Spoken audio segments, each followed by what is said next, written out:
Welcome to the Come Up Starter Kit, guys. I have a very special guest with me today, Anjali Pandala, who is a information systems business analyst. Today, I have brought on Anjali to discuss her journey in obtaining an internship here in Australia. Thank you so much for coming on today, Anjali. Hi, Shankar. Thank you so much for having me on the board for this session. It's really a great pleasure for me to do this thing. Yeah. Not a problem, thank you. I thought I'd ask this question. How are you coping with the new way of life, especially with COVID-19 and working from home? Obviously, the things are going to be different. I mean, for the people who are very social and likes to meet new people and talk to them, it's going to be different and difficult as well. But it totally depends on how you utilize the time because this is not something we are alone facing this situation. So all we could do is try to keep ourselves busy, or rather than being productive, rather than it's important to be calm and composed for the time because we are being attacked by emotional stuff and all that things at this period of time because being all alone stuck in one place. But first, being calm and composed ourselves, and then if you could try and utilize the time, it would be more effective for this period of time. Yeah. Yeah, perfect. So what I wanted to do is I wanted to give the people a bit of a journey about yourself. So if you can let the people know when you came to Australia and what you've been studying so far today, that'd be great. Yeah, so I'm Anjali Pandala. I'm basically from India. I did my bachelor's in Hyderabad from CBIT. And then I worked in Accenture for 2 years as an application development analyst. And then that's when I've decided I'll do my master's course in data analytics. So I chose Australia, and I've come here in February 2019. And I started pursuing my Master of Information Technology with data analytics as specialization at Deakin University. And then currently I'm now in my third trimester and working as an information systems business analyst intern at Corangamite CMA for the full time. And I'll be graduating in October 2020. And then I'll have to start my professional career from then again. Wonderful. Okay, great. And so when you came to Australia, when did you sort of know that, or when did you realize that you had to obtain an internship? Initial days, I was as confused as everyone is going to be, or most of them will go through it. Initially, first semester was more about into the subject, understanding the university and how the education is going to be, educational system is going to be, and all that. And then getting into the professional experience thing, I've interacted with many people in the university and outside the university as well. So gaining some kind of professional experience in Australia will definitely help me for the career and to get the professional job is what I've understood. And then I thought during this period of time, the only choice I could have is probably do an internship. So what I did was during my summer break, I did an internship that was an advanced data analytics, cybersecurity and data analytics. So I did that in India, in Chennai, as a part of Deakin Abroad program.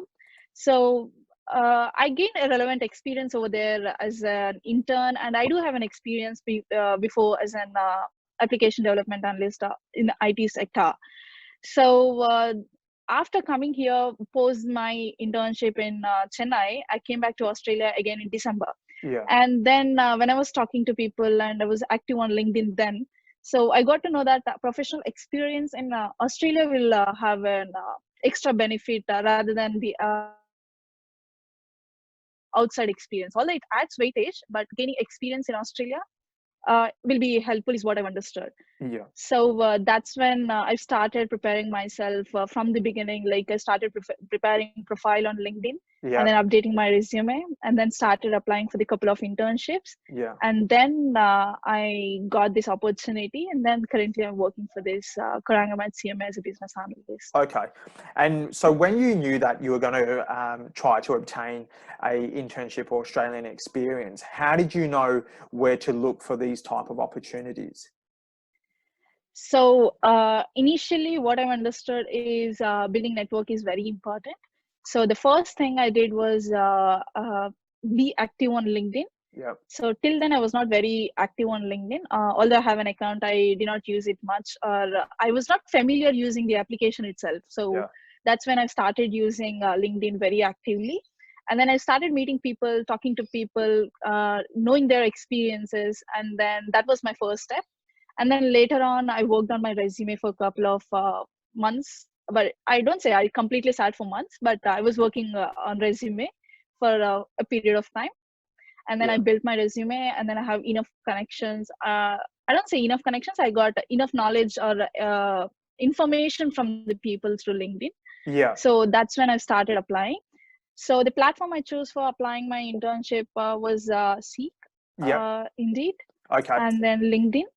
And the current role I'm working is where is I've applied it through the university, Deakin University website. Okay. So that's where I got these opportunities. But before this, I've been applying to Seek and a couple of platforms like LinkedIn, Indeed, all these things. Yep.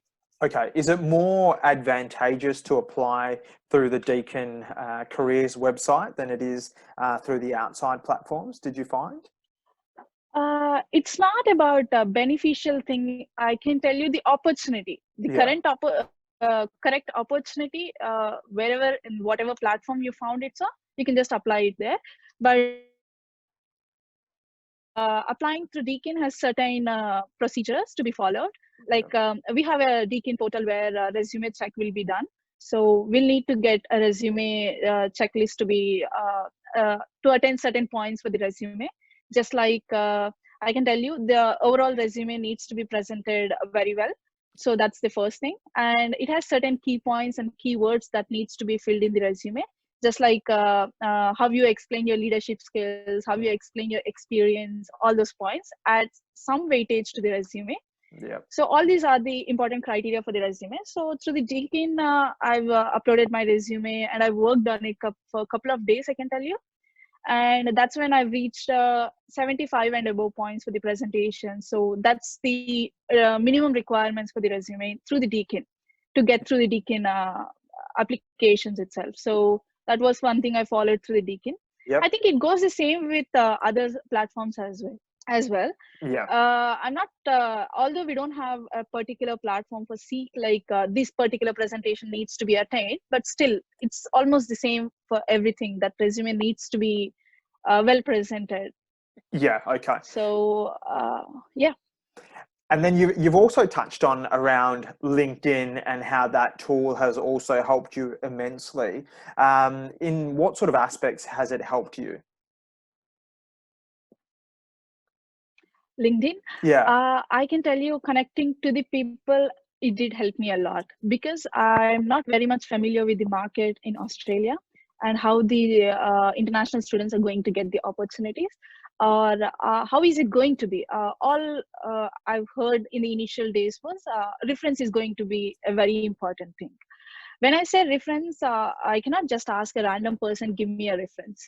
So I'll have to interact with them, communicate with them, and let them know what I am and what my passion is. That's when they will think that so and so candidate is potential for so and so position.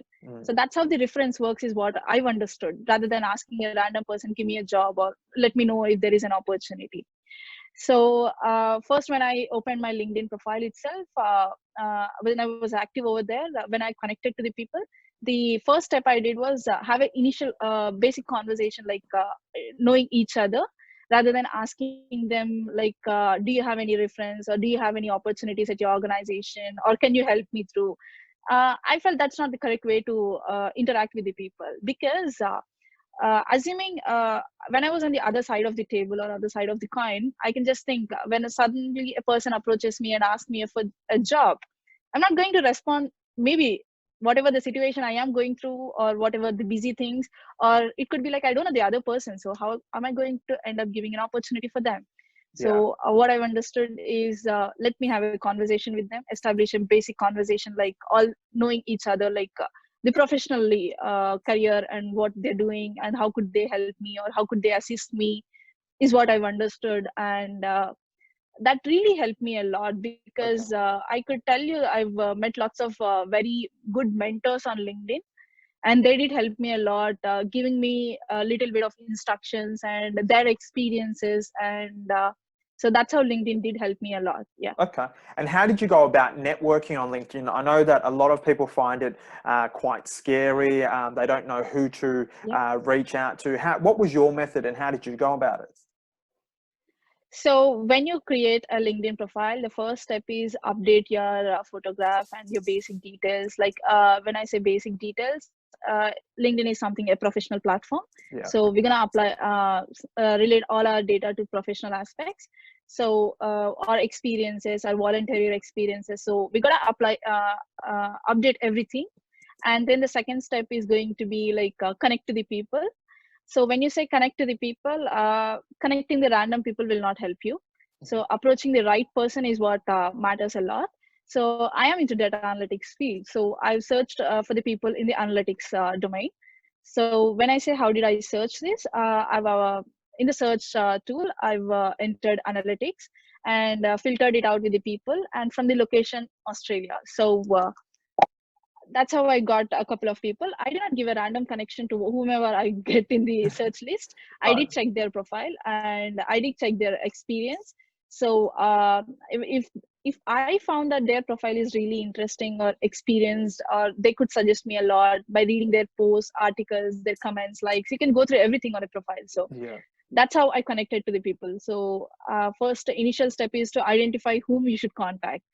Say rather than contacting 10 people, contacting one person, the right person is what it is really helpful. So that's how I contacted the people. I initiated the conversation with whom all my connections. I have initiated the conversation. I had a couple of conversations with them, and then that's how. So some people I could help them, and some people could really help me. And it's all a learning process. So it's not that you're gonna get benefit all the time. It's not that connections are really helpful sometimes. So Yeah. that's how I've Did that. used LinkedIn. Yeah. And when you were applying for roles, did you tailor your CV every time that you would apply for a position, or what was your sort of methods of doing that? Yeah. So when I was applying for a position, I'll just ask myself a question, whether am I eligible to apply this for this position? Because applying 10 positions and without checking the job description, and you end up getting an email like your application is unsuccessful. So the word unsuccessful will make you so depressed. So you'll have to do the reverse bottom up process is what I just generally follow that. So when I go through a description, first I'll check is it having the international is it going to accept the international students, all the basic requirements, visa conditions and all that. So getting rejected through visa conditions and all that is obvious. If you apply for a random position and your conditions are not met, you'll get rejected. So I check all those conditions and then go through the job description a couple of times. When I say couple of times, there will be a points, right? When you read each point, ask yourself a question that can you be able to do that? Are you capable enough to do that are you suitable for that particular job? Is what my first question to myself. So when I read all the couple of points, I've understood, okay, this suits me much better. I can learn something from this. So we're going to be mutually benefited is what I've understood from the particular position. Then I go for it. When I say I go for it, I update my resume according to the job description. Yeah. Although I have, maybe I'm having a wide range of experiences, but all the recruiter looks for is for that job description itself. So I'll have to update. I do update according to the particular job description, and then I apply for that. So that's how I generally do. Before that itself, I do a market research. I did a market research, I can tell you. Okay. When I say data analytics, I just prepared a spreadsheet for myself. Like I've filtered all the data analytics positions. And when I say job descriptions, there are certain requirements for each job description. And there are certain tools every job description needs as an essential thing. So I've categorized all the tools. I've categorized all the requirements they needed for the position, each position. And then when I say I've filtered out for 10 positions, And then I prepare a spreadsheet for myself that what are the areas I need to develop myself for myself, because I'm not an expert in so this is just the beginning, and the entry level positions is what I'm applying for. Yeah. So there are certain requirements in the market, and the university level is going to be different, and the market in the real time is going to be different to some extent, although.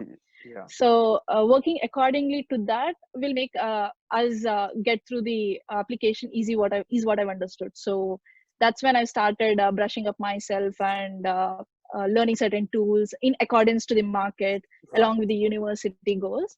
So that's how I did the first step before the market research, and then I started applying for the positions accordingly. Yeah. Yeah, okay. And were there any sort of mistakes that you were making that you knew that you Mhm. had to correct? Yeah, definitely. I'm not an expert, so I do make mistakes, and just like every other student out there. Yeah. So I did make a lots of mistakes. Okay. So the first thing I did was, as I said, this is not something I did from the day one. Yeah. I learned it through the mistakes, and I've put it in practice. So when I say I used to apply for the random positions, whichever I get it, and that was first mistake I did. Right. And the second thing was I did use a single resume for all the positions. Okay. Okay. Yes. So one updated resume, I just apply it randomly, and so keep uploading the same resume for all the positions. So that's what I did, a second mistake. Yeah. And the third thing was not going through the job description properly. Yeah. If I just see the title as a data analyst, junior data analyst, entry level position, so done. I'm going to apply for that. So I apply for that. Right. And I can tell you there is an action and consequence. So I apply for the position, and they obviously respond to me telling your application is unsuccessful. Right. So looking at application unsuccessful word itself used to be like so depressing. Yeah. So that's an action and consequence. So it's a step-by-step procedure. So if you just go from bottom to top, what do you want and how do you want? So the first step is you'll have to read the job description. So that's how I figured it from the bottom to top. Very good. That's actually a Yeah. really good point when you mentioned around action and consequence, right? Because Yeah. when a lot of people are applying for roles, they Yeah. start to get upset because they're not getting particular Yes. jobs. And keeping a strong mindset when you are applying for roles is a big thing. So, what would be your sort of advice Yes. to the people around keeping that strong mindset? So yeah, definitely losing confidence is not the solution for what you wanted to achieve. Yeah. So when I say I did get disappointed when my applications were unsuccessful, but as I tell you, LinkedIn is really helpful. It will boost your confidence, because there are lots of people who are on the same page like us, what we're doing now. Yeah. So for some people it took a couple of months, for some people it took years, some people, but definitely they did achieve what they wanted at the end of the day. So it will take time is what I've understood initially, but it's not that you're leaving to the time and something will fall into the place. In this process of the time, you'll have to put your efforts is what I've understood. So that's when I said, again, I sat down myself and what did. So people need some patience. Yeah. People get in during this process of time, if you just leave it or give up things, that's how majority of us do. Even I did lots of times. I used to work on for a couple of days, I applied for a couple of positions, and then I used to take a break for 2 weeks of time, thinking that I'm not going to get this. Again, after 2 weeks of time, somehow motivation comes up, and then I'll think I'll start from fresh. So Yeah. the cycle repeats, but keeping up the confidence is what really matters, and talking to people will really help you a lot. Yeah, okay. And when you applied for roles, did you follow up? Was there a method that you would follow up to check the status of the role or anything like that? Or did you just sort of apply and then leave it for chance? Initially, when I say applied for a couple of positions, Yeah. post finding out that there were lots of my mistakes as well. So when Yeah. I started correcting my mistakes and applying, I did not apply for many positions. I Okay. was very precise when I was applying to the roles. So I did apply for maybe before the role I am doing now. Before this, I've applied for 4 to 5 positions, maybe. Okay. That's it. Yeah. Yeah. Okay. So a couple of them were internships, and a couple of them were part-time data analyst or business analyst positions, Yeah. analytics positions, a part-time. So yeah, they did accept my resume, all of the applications which I've put them. Yeah. And it was an interview. I've got a couple of calls for the interviews as well. There was one internship which I was called for before the current role I'm doing. Yeah. The application process did really go well, and the interview process was really good. Yeah. But they needed an experienced candidate, Yeah. more experienced than I am, because that's a startup company. They could Ye- not risk for themselves, although they were very much impressed with my experience and with my all the examples I've gave them, all the situations what I've been through in the IT sector. Yeah. So they were pretty much impressed, but still their requirements were different. So and then one of the major first thing I do whenever I go through an interview is that whatsoever, whether the application goes through or not, I ask for a feedback at the Yeah. end of the session, like how was my interview process? Is there anything that I could improve for myself?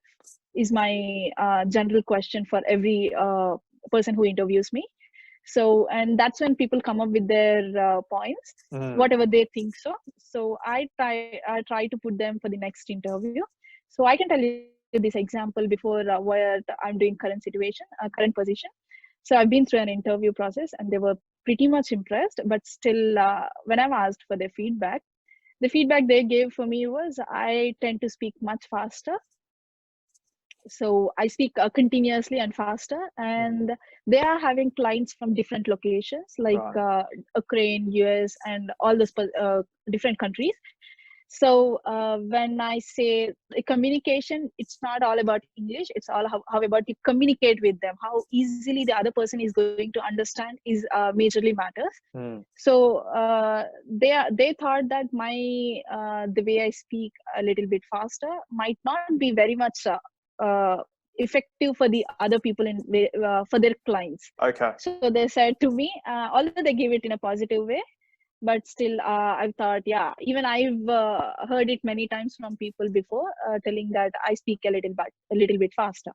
So when I was going for the second interview, then I prepared myself that I'll need to slow down my pace when I'm speaking, and tend to make myself understandable for the other person over there on Yeah. the other side of the panel.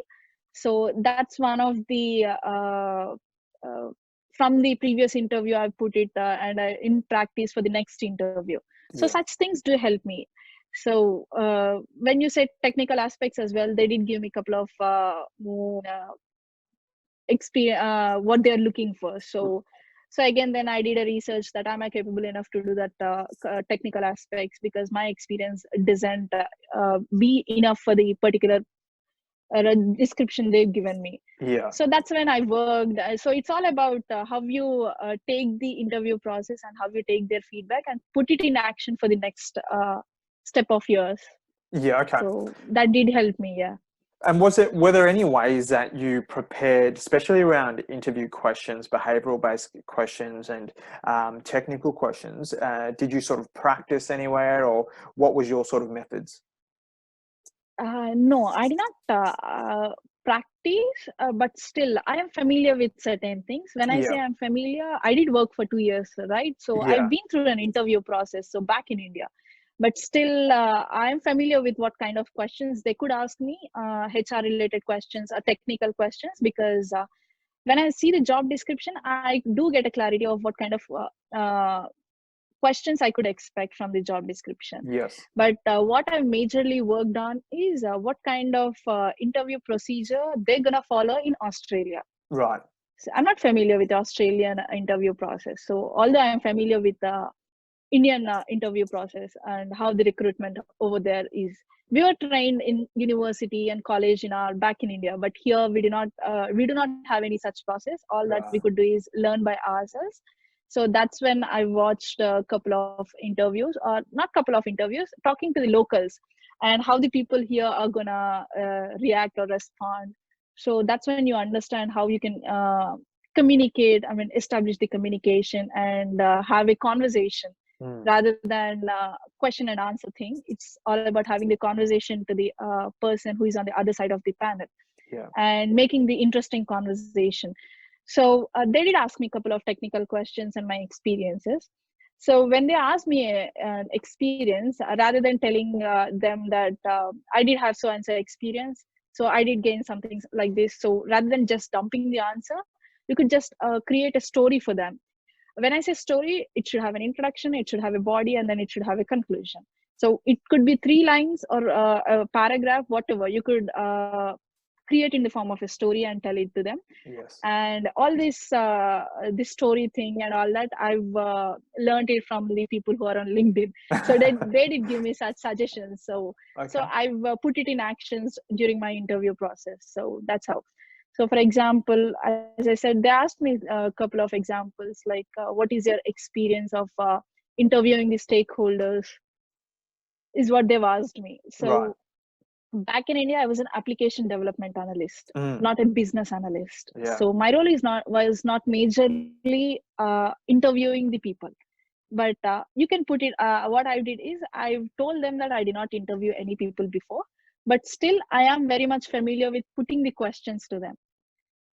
So interviewing is like having a technical aspect, but still putting the questions and interviewing sounds more similar. Is what I thought. Right. So then I told them, so I don't have an experience, but still I used to ask questions to the people. So that's when I say this point, they did ask me for the examples. So what do you mean by that? Could you elaborate something like this?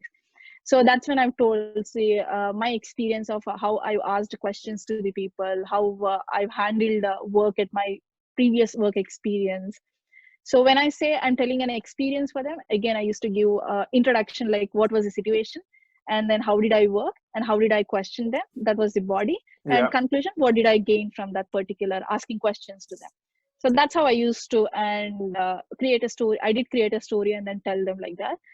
So yeah, that's Wonderful. how we need to put it in our mind when we are telling something to out them. Yeah. Perfect.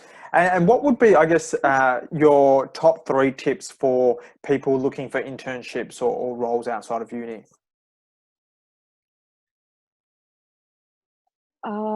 For when you're looking for an internship, Yeah. first thing is I would suggest every student or who is looking for professional experiences during the university days, internship will definitely help them, because some kind of exposure rather than the subjects what you read, having the real time experience does matter a lot.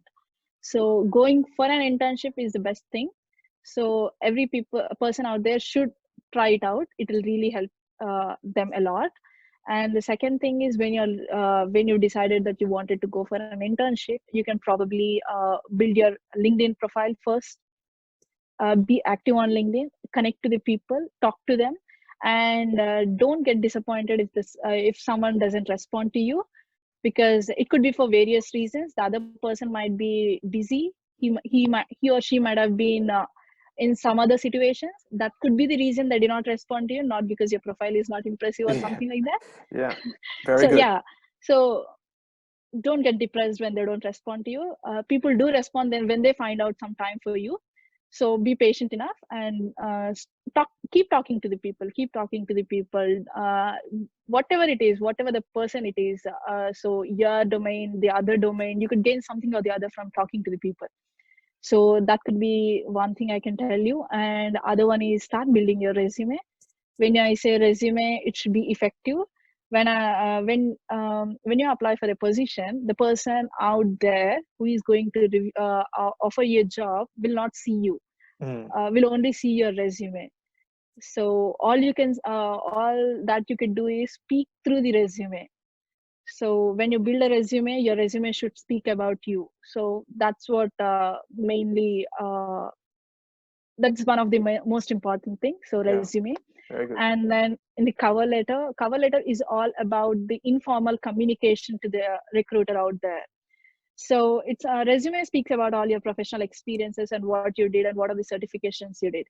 And cover letter, what I've understood from my experiences, is you're talking to the person out there. It's like just sending them a letter to them that why you are capable of that particular position.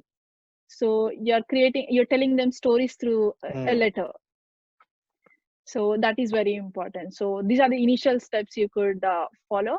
And when you are applying for a position, just go through the description and apply it accordingly is what I can tell you. So not that first application will go through and you'll get a job immediately in your hand. It could be possible as well, but Yeah. still being patient is more important is what I've understood.